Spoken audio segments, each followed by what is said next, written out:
जम्मू कश्मीर में अब चुनावी प्रक्रिया के तहत परिसीमन आयोग ने अपनी रिपोर्ट सार्वजनिक कर दी है और इस रिपोर्ट के आधार पर उन्होंने सभी राजनीतिक दलों को कहा है कि 21 मार्च 2022 इस तक आप अपनी आपत्ति दर्ज करें यदि किसी राजनीतिक दल को कोई आपत्ति है।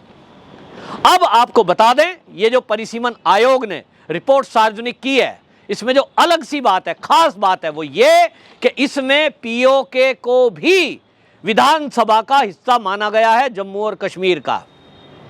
अब जब ये प्रक्रिया शुरू होगी, हालांकि आपको बता दूं अभी तक जो सीटें थी उनको बढ़ाकर अब 24 सीटें खाली कर दी गई हैं, तो कुल जम्मू कश्मीर की विधानसभा की सीट हो गई 114 और 114 में 24 सीटें ये पीओके की हैं।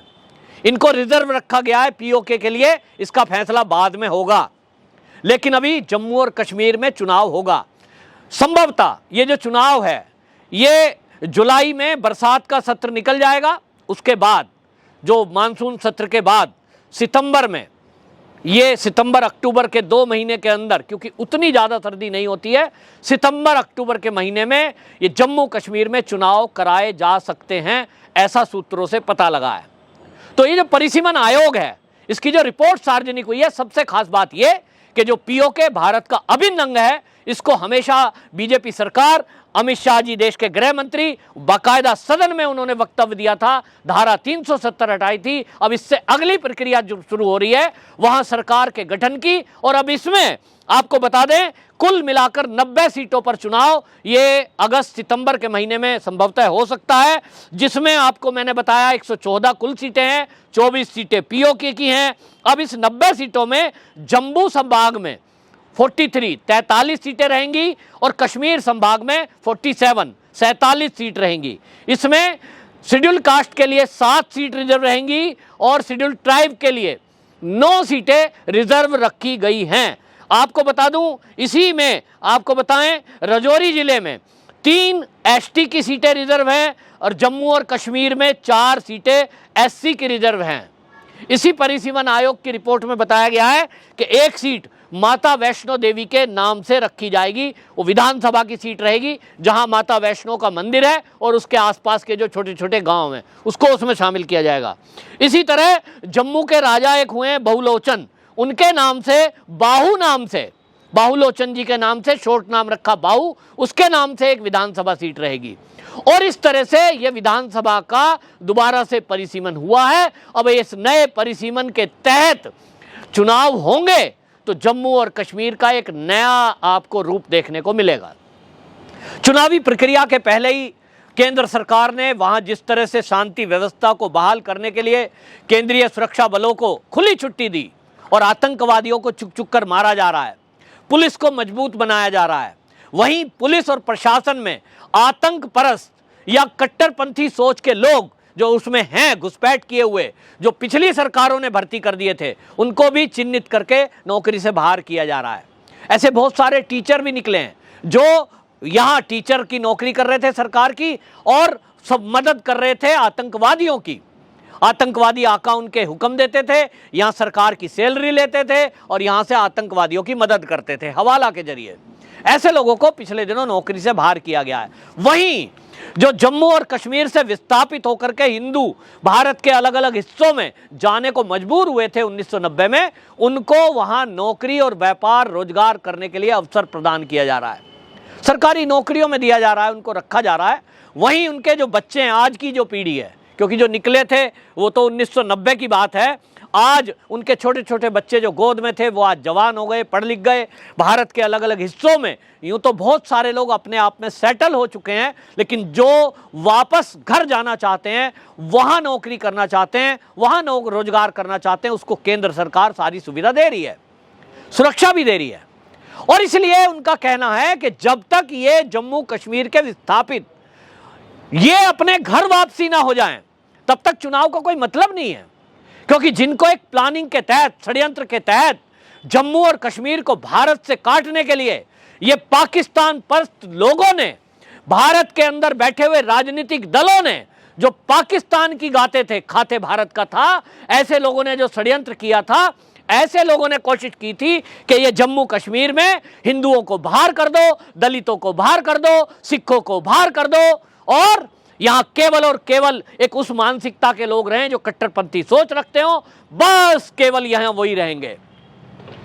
और उसके तहत जो हुआ, जो जिहाद हुआ, वो हमने देखा द कश्मीर फाइल मूवी में। ये एक परिवार की कहानी है। फिल्म के मेकर बताते हैं कि ये एक फिल्म की कहानी है, एक परिवार की कहानी है, क्योंकि 5 लाख परिवार आए थे भाई। किसी ने आज तक नहीं बताया कि उस 5 लाख में लगभग 50,000 से ऊपर तो दलित थे, क्योंकि अगर ऐसा खोलते तो दलित राजनीति करने वाले लोगों का क्या होता। दलित पूछते कि भाई हम कश्मीर छोड़कर आए थे, अपना घर बार छोड़कर आए थे, हमें आप घर में वापसी नहीं करा रहे, धारा 370 नहीं हटा रहे, आप कैसे दलित नेता हो। लोग पूछते, दलित लोग। सिखों की राजनीति करने वाले अगर सिखों की बात करते और सिखों के इंटरव्यू दिखाई जाते, तो सिखों की राजनीति करने वाले और अपने को सिखों का हितैषी बताने वाले, वो उनसे जनता सवाल करती, वो सिख जवाब सवाल करते कि हम कश्मीर अपना घर छोड़ के आए, तुम सिखों के नेता बनते हो, तुम सिखों की बात करते हो, हैं तुम सिखों के जस्टिस की बात करते हो, धारा 370 कब हटवाकर हमें हमारा घर वापसी दिलाओगे। बड़ी साजिश के तहत इसको दबा दिया गया, और नाम क्या दिया गया जेनोसाइड को, कश्मीरी पंडित, ताकि केवल ये लगे पूरे देश में और दुनिया में कि एक पंडित वर्ग है जो घर छोड़कर आए हैं, जिनको भगाया गया है, छोड़कर नहीं आए, भगाया गया है, उनके साथ बलात्कार हुए, कत्लेआम हुए, तब घर में मजबूरी में छोड़े, क्योंकि उनको माइक से, लाउड स्पीकर से कहा गया या तो धर्म परिवर्तन कराओ, या तो छोड़ जाओ, या तो मरो। तो उन्होंने जाने का रास्ता चुना, कुछ ने मरने का रास्ता चुना, कुछ ने धर्मांतरण का रास्ता भी चुना। बहुत सारे लोग धर्मांतरित हुए हैं वहां। कोई है उनका रिपोर्ट कि कितने लोग यहां कश्मीर में रहने वाले थे जो मौत के डर से घर छोड़ना नहीं चाहते थे, धर्मांतरित हो गए। अभी तो मूवी का 1% इस कश्मीर की जो ये 1990 की घटना थी, इसका उसमें 1% दिखाया है। लेकिन आप देखें कि अभी तक न्याय होना बाकी है, और जब तक ये जो धर्मांतरित करे गए थे जबरन लोग बंदूक के बल पर, इनका दर्द, इनके साथ न्याय नहीं होगा, तब तक यहां इलेक्शन कराने का कोई मतलब नहीं है। जब तक वहां से जो सिख निकाले गए थे उनको घर वापसी नहीं कराई जाएगी जम्मू के अंदर, कश्मीर के अंदर, तब तक इस चुनाव का कोई मतलब नहीं है। जो दलितों को, जिनकी संख्या लगभग 50,000 के करीब है, उनको जब तक उनके घर वापसी नहीं दिलाए जाएंगे, उनको नौकरियों पर नहीं रखा जाएगा, क्योंकि बड़ी साजिश के तहत दलितों को जम्मू कश्मीर में धारा 370 35A के कारण सरकारी नौकरी नहीं मिलती थी। किसी ने नहीं बताया, यह मूवी में भी नहीं है, ये केवल भाजपा के नेता बोलते हैं या संघ वाले बोलते हैं। उनकी बात को दरकिनार कराने के लिए बड़ा झूठ बोला जाता है, फिर से नैरेटिव सेट किया जा रहा है। अभी आप देखना, परिसीमन आयोग की रिपोर्ट आई है इसको लेकर, अब आप देखना पीडीपी हल्ला करेगी, पहले से कर रही है। नेशनल कॉन्फ्रेंस, महबूबा मुफ्ती और फारूक अब्दुल्ला, उनका बेटा उमर अब्दुल्ला, और कांग्रेस भी बोलेगी ये ठीक नहीं हुआ, वो ठीक नहीं हुआ, ये सीट घटा दी, वो बढ़ा दी, बीजेपी ने अपने हिसाब से कर दिया। निश्चित रूप से कांग्रेसियों ने क्या क्या किया था भाई, कांग्रेस की शासन थी तो उन्होंने इस देश के विरुद्ध षड्यंत्र किए थे। यह घटना उसका एक उदाहरण है। बीजेपी ऐसा तो कुछ नहीं कर रही कि अपने देशवासियों को परेशान कर रही हो, अपने देश के विरुद्ध कोई षड्यंत्र कर रही हो।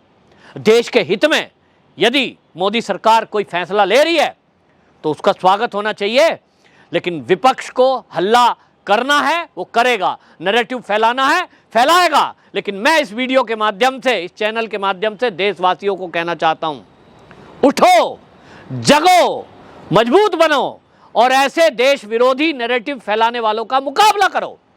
बहुत हो गया, बहुत सह लिया, बहुत झूठ सह लिया, अब सच को जानो।